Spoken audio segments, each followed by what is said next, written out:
쉽고 빠르고 도움이 되는 정보 트렌드 라디오입니다. 오늘은 아름다운 이야기 할머니 제가 저번에 한번 설명드렸었잖아요.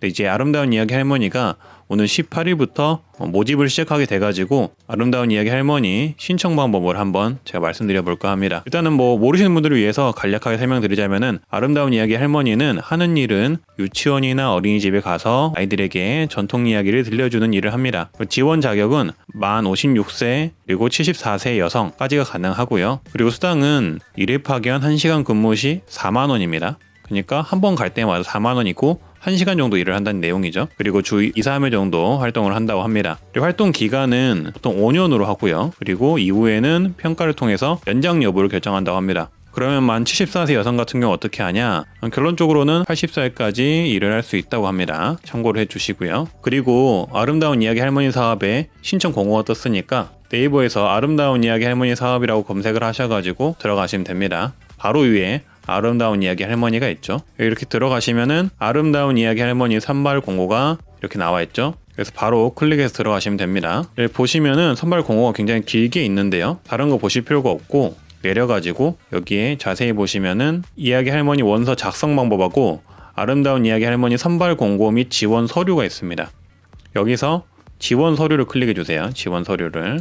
네, 그럼 지원 서류를 클릭하게 되면은 이렇게 아름다운 이야기 할머니 신규 선발 공고가 나옵니다. 요거를 확인해 주시고요. 그리고 그 전에 꼭 아셔야 될 게 지금 보시는 분들 중에서 안 되시는 분들이 있어요. 여기 보면은 아름다운 이야기 할머니 이 선발 제외 지역이 있거든요. 이렇게 선발 제외 지역이 있어요. 참고를 해 주셔야 되고 보면 서울에서는 강동구, 강서구, 광진구 그리고 다양한 곳들이 이렇게 안 되는 걸로 나와 있습니다. 그리고 경기 같은 경우도 양평, 포천, 그리고 양주시 같은 경우는 안 된다고 하고요. 성남시도 수정구랑 분당구는 안 된다고 합니다. 다양하게 있습니다. 대구도, 부산도, 울산도 있고, 대전도 있고, 충남, 충북, 광주, 전북, 전남도 있기 때문에 요거는 지금 보시기에는 불편하니까 제가 아래 하단에 고정 댓글이나 아니면 더보기란에 공지사항 링크를 남겨놓을 테니까 그 링크 참고하셔가지고 한번 봐보시길 바라겠고요. 일단은 이 선발 제외 지역이 아니셔야만 가능합니다.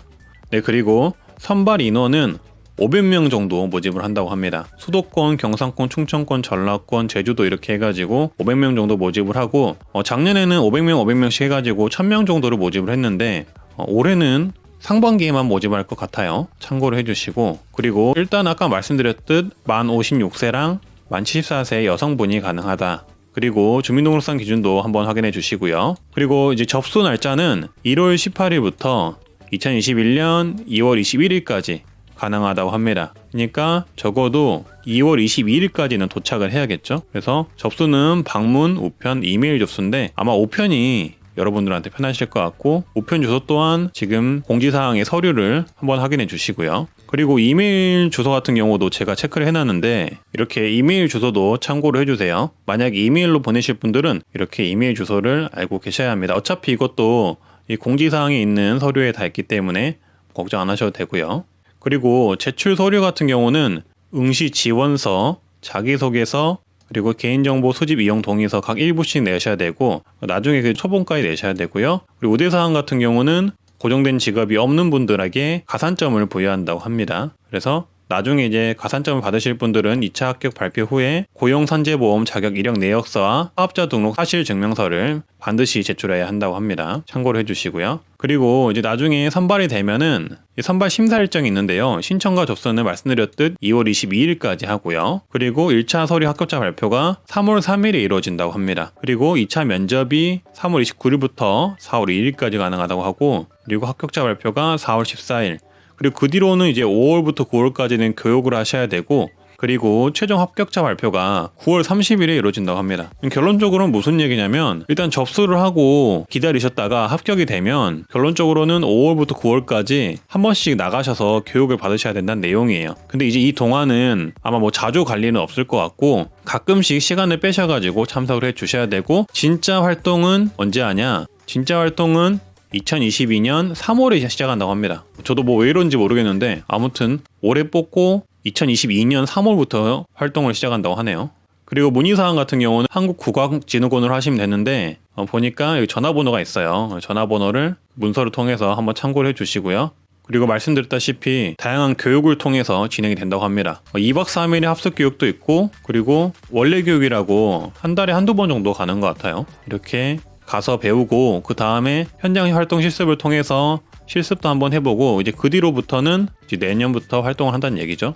그리고 이제 원래 수당 참여할 때 1회당 3만 원씩 지급을 한다고 하고요. 그리고 이야기 할머니 현장 활동 실습 같은 경우에도 실습을 할 때에도 수당을 이외에 4만 원씩 지급한다고 합니다. 그리고 2022년부터 파견 활동이 시작되는데 3월에서 12월까지 주 2, 3회 활동을 하고 연 32주 활동 그리고 방학이나 연휴에는 일을 안 한다고 합니다. 그리고 이야기 할머니 활동 기간은 5년이라고 합니다. 참고를 해주시고요.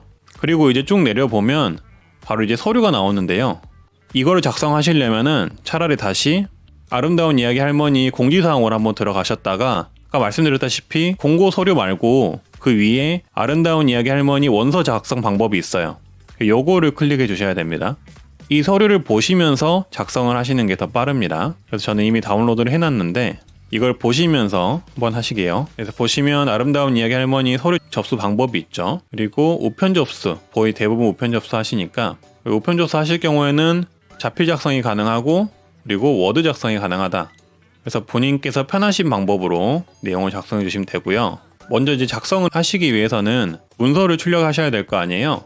그렇기 때문에 문서를 먼저 출력을 해줍니다. 그 전에 만약에 컴퓨터로 하고 싶으신 분들은 컴퓨터로 작성하셔도 돼요. 그래서 문서를 출력해 주시고 먼저 응시지원서 개인정보를 작성해 주면 됩니다. 여기에 보면 사진을 붙여줘야 되는데요. 사진 붙여주시고 그 다음에 응시번호는 빈칸으로 비워두시고 최근 1년 이내에 반명함 사이즈 사진을 붙여주시면 됩니다. 한자 이름이 없는 경우에는 3번 보시면은 한자를 적잖아요. 한자 이름이 없는 경우에는 한글 이름 적어주시면 되시고요. 그리고 생년월일 같은 경우도 주민등록상 생년월일 적어주시면 됩니다. 그리고 거주지 같은 경우도 주민등록상 거주지 적어주시고 메일 적어주시고요. 메일이 없으시면은 비워두셔도 된다고 합니다. 그 다음에는 주소를 정확하게 도로명 주소로 작성을 해주시고요. 그리고 8번은 집전화를 적어주셔야 되는데 집전화 같은 경우는 없을 경우에는 이상연락처라도 적어주시면 된다고 합니다. 그리고 넘어가서 이제 뭐 자원봉사라든지 경력상 그리고 자격증 이런 것들을 적을 때는 가장 최근 기록부터 상단에 적어주시면 되고요. 그리고 임의로 양식을 변경하면 안 된다고 합니다. 그래서 나온 이대로 변경하지 마시고 적어주시면 되고요. 그리고 이제 건강정보를 작성하는데 혹시라도 만성질환이나 질병 유무 중에 해당 사항이 있을 경우에는 V 표시해 주시고요. 이제 해당 질병이 없을 경우에는 기타에 체크를 해 주시고요.